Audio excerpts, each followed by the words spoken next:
ਅੱਜ ਮੈਂ ਤੁਹਾਨੂੰ ਇੱਕ रक्शे वाले को मिले ना जो ये सारा ने मजदूरी करे कितना जाने बचा के बच वेंदी असें किते 400 बच वेंदी 4.5 का सारा मुतालबा ये मेहरबानी करन पेट्रोल सस्ता करन महंगाई थोड़ी तोड़न। अस्सलाम वालेकुम, मैं तो सारा शाहिद खान।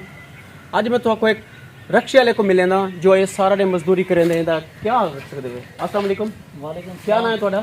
तनवीर अहमद। तनवीर अहमद साहब तुसा सारा रक्शा चला दे कितना जाने बचा के बच वेंदी असें किते 400 बच वेंदी 450 500 ही बच सकदी है।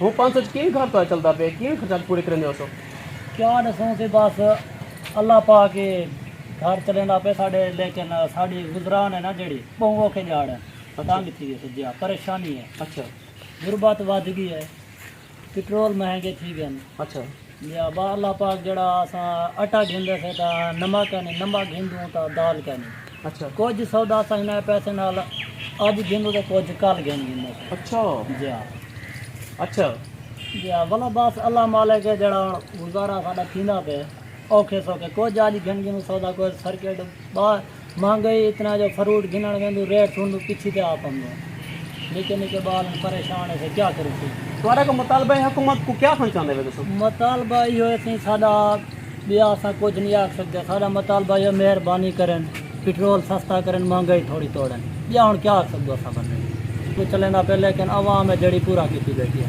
मेहरबानी करो सर पेट्रोल सस्ता करो महंगी थोड़ी तुड़वो मतलब लेकिन कपड़े नहीं घन सकते हूँ ईद आ गया हर बंदा परेशान है अफरा तफरी आ गई है। मेहरबानी कर दो तुम पेट्रोल महंगाई थोड़ी घट करो। तुसा नहीं किते वे कि रक्शा वाला मजदूर सारा डी रोड रक्शा जंदा सीमेंट रेत हर चीज़ चेंदे ते वाल भी 400 450 रुपये बेचारे दी दिहाड़ी बढ़ती है तो वह भी बड़ा परेशान है महंगाई चूँ डुबिया पे।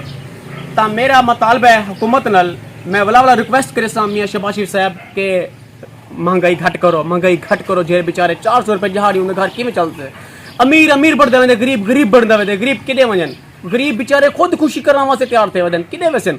तो मैं वाला रिक्वेस्ट कर हमजा शहबाज शरीफ साहब मेहरबानी करो शहबाज शरीफ साहब महंगाई को घट करो गरीबी वास्ते पैकेज करो गरीबी ने मजदूरी बढ़ा नहीं सकते तुसा मेरे चैनल को लाइक करो शेयर करो ताकि हर आवाम गरीब आवाम तक इस चैनल पुजना चाहिए।